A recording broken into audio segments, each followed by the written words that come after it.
So, good afternoon, Tom. Thank you for taking the time to join us today. It's Volunteers Week that runs from the 1st till the 7th of June. So, we're just asking a few of our volunteers to say a few words to tell us a bit about their volunteering experience. Yeah. So, if you don't mind starting, when did you start volunteering for VICTA? So I've started volunteering for about 6 years ago, I believe, was my first family weekend. Oh, wow. So yeah, so this will be going into my 6th year, I believe. Wow. So at the time I was at the Royal National College for the Blind, and there was a couple of the guys who worked there were going and volunteering on one of these weekends. And they originally asked me to go into basically deliver a talk on massage therapies, which is what I was studying at the time. Okay.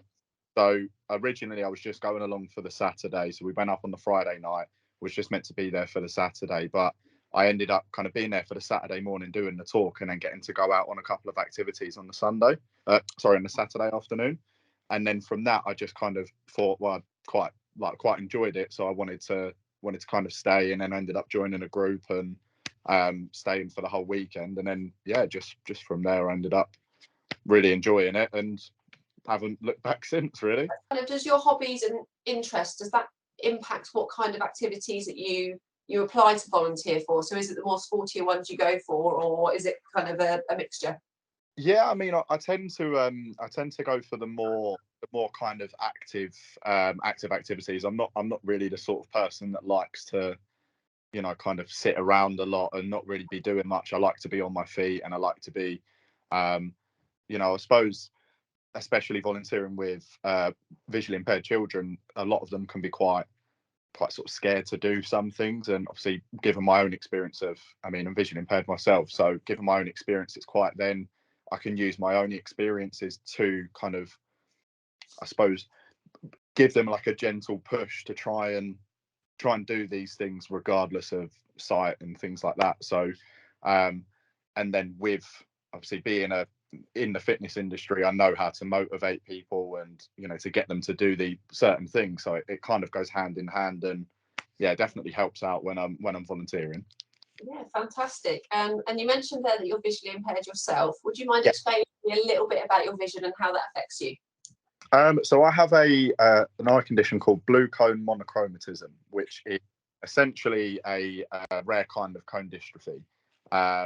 In a nutshell, it means that I'm colorblind, so I see certain shades better than others, or kind of get mixed up between colors and whatnot. And then I also struggle to see in fine detail. So, like, reading things in small print or recognizing people from like a certain distance, like, is in a nutshell is basically what I struggle to do. Which is another reason why I like being active and doing things, because it's a lot easier for me to kind of work around it than it would be to, kind of sit in an office and read paperwork all day. So yeah. I can imagine it's quite nice for those young people on those family weekends. As you are visually impaired, you've kind of got that connection with them, haven't you? And Yeah, you've got that contextual knowledge. I think it's that, and it also helps with the parents as well, because a lot of them kind of then have, I suppose, someone who's kind of been through everything, and I know how to, like, get around transport and things like that, and a lot of them have worries about how their children are going to be growing up, and going around, let's say getting the train somewhere, they're like, oh no, he'll never do that, and I'll be like, well, actually he will do at some point. You've just got to try and do these sort of things to kind of help him out with it. So I think it's nice for the parents as well as the kids to have someone who has been through it all, and then they can always ask me any questions about, like, my experiences, and then it makes them feel a little bit more at ease as such. No, of course, of course. If someone who did have a vision impairment was considering volunteering and they were maybe a little bit anxious about it, do you have any kind of nuggets of advice that you would give them? um yeah, I mean, I guess just, it's not as scary as you might think. What you've also got to think about is that obviously VICTA as an organisation are, experienced with people with visual impairments. It's not just about children with visual impairments. So there's always, if you have any questions or queries, you can always talk to one of the VICTA staff, or even like the other volunteers.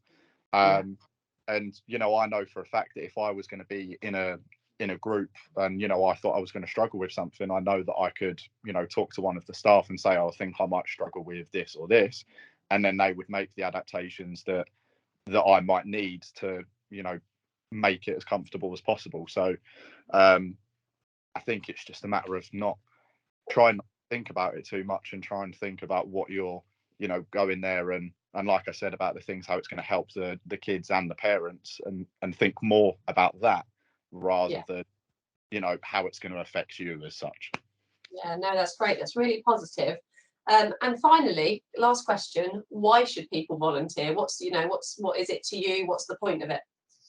So for me, it's I think I might be a little bit different to say fully sighted volunteers. So the reason I still volunteer is I find it very rewarding in the sense of I've been told that by some of the parents that their kids have kind of like look up to you in a certain way, like especially me being a volunteer and kind of doing what I do, they're always like, oh, like never really thought I could that they could do that or anything like that. So for me it's really rewarding in that sense, but it's also as I grew up I never really had that many opportunities to do things like this. So I think it's really important that these other visually impaired children get to meet other visually impaired children and realize that they're not alone.